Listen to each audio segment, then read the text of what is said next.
ফুটবলের বিস্তৃত ক্যানভাসে শত সহস্র খেলোয়াড় আর কোচের ভিড়ে মাত্র ৩ জন মানুষ এক অনন্য উচ্চতায় আসীন। তারা খেলোয়াড় হিসেবে সবুজ ঘাসে যেমন ফুল ফুটিয়েছেন, তেমনি ডাগআউটে বসে সাজিয়েছেন জয়ের নিখুঁত আলপনা।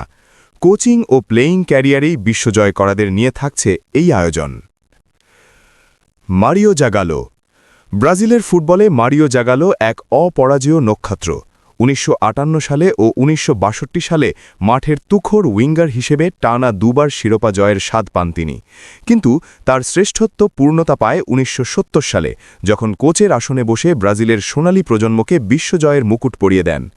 ফুটবল ইতিহাসের প্রথম ব্যক্তি হিসেবে খেলোয়াড় ও কোচ উভয় ভূমিকায় সোনালী ট্রফি উঁচিয়ে ধরার রেকর্ডটি এই নেকড়ে খ্যাত কিংবদন্তিরই। France Beckenbauer. জার্মান ফুটবলের সম্রাট খ্যাত বেকেনবাওয়ার মাঠ শাসন করেছেন রাজকীয় ভঙ্গিমায়। ১৯৭৪ সালে নিজের দলের অধিনায়ক হিসেবে প্রথমবার বিশ্বজয়ের পর ১৯৯০ সালে ডাগআউটে বসে কোচ হিসেবে পশ্চিম জার্মানিকে উপহার দেন তৃতীয় শিরোপা।